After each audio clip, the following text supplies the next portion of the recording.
ദുരന്ത വാർത്ത.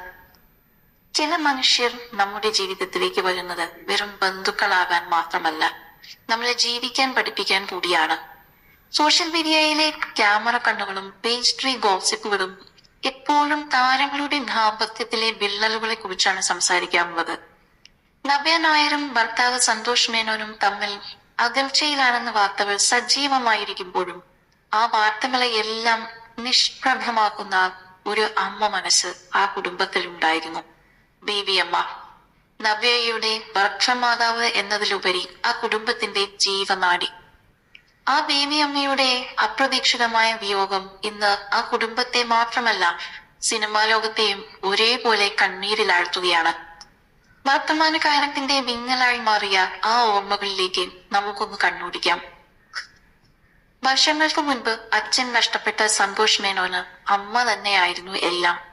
മുംബൈയിലെ കോടികൾ വിലമതിക്കുന്ന ബിസിനസ് തിരക്കുകൾക്കിടയിലും അമ്മയുടെ ഒരു വെളിപ്പാടകലെ സന്തോഷ് എപ്പോഴും തന്നെ ഉണ്ടായിരുന്നു. കഴിഞ്ഞ കുറെ മാസങ്ങളായി കൊച്ചിയിലെ ലേക്ക് ഷോർ ഹോസ്പിറ്റലിൽ മരണത്തോട് പോരാടുകയായിരുന്നു ഈ ബേബിയമ്മ.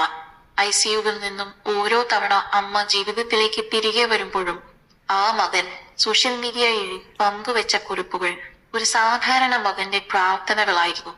തന്നെ സഹായിച്ച ഡോക്ടർമാർക്കും പ്രാർത്ഥിച്ച ജീവനക്കാർക്കും എന്തിനേറെ ആംബുലൻസ് ഡ്രൈവർക്ക് വരെ നന്ദി പറയാൻ സന്തോഷ് മറന്നില്ല. പക്ഷേ ഒടുവിൽ വിധി ആ മകന്റെ പ്രാർത്ഥനകളെ അപ്പാടെ തോൽപ്പിച്ചു കളഞ്ഞു. നവ്യയും സന്തോഷും വർഷങ്ങളായി രണ്ട് ധ്രുവങ്ങളിലാണ് താമസമെങ്കിലും ബേബി അമ്മയുമായുള്ള നവ്യയുടെ ബന്ധത്തിന് ഒരു കോട്ടവും സംഭവിച്ചിരുന്നില്ല. രോഗശയ്യയിലായിരുന്നിട്ടും മകൾ ലക്ഷ്മിയുടെ കൈ പിടിച്ച് നവ്യയുടെ മൃതദേവിയിലേക്ക് അമ്മ എത്തിയ ആ നിമിഷം മലയാളി ഇന്നും ഓർക്കുന്നു.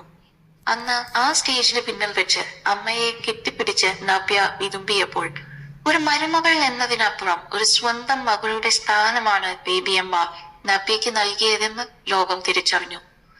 അമ്മ വന്നല്ലോ, എനിക്ക് അത് മാത്രം മതി എന്നായിരുന്നു അന്ന് നവ്യയുടെ വാക്കുകൾ. വാർത്തകൾ എന്തൊക്കെ വന്നാലും ആ അമ്മയുടെ അനുഗ്രഹം എപ്പോഴും നവ്യയ്ക്കും മകൻ സായിക്കുമൊപ്പം ഒരു തണലായി തന്നെ ഉണ്ടായിരുന്നു.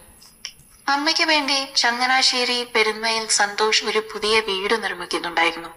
മാസങ്ങൾക്ക് മുൻപ് ശാരീരിക ബുദ്ധിമുട്ടുകൾ എല്ലാം മറന്ന് മാറ്റിവെച്ച് ആ വീടിന്റെ തറക്കല്ലിട്ടത് ബേബിയമ്മ തന്നെ ആയിരുന്നു. ആ പുതിയ വീടിന്റെ ഉമ്മറത്തിരുന്ന അമ്മ പുഞ്ചിരിക്കുന്നത് കാണാൻ ആ മകൻ അതിയായി ആഗ്രഹിച്ചു. എന്നാൽ ആ മണ്ണിലേക്ക് ബേബിയമ്മ മടങ്ങി വന്നത് ജീവനറ്റ ശരീരമായാണ്. ചങ്ങനാശ്ശേരി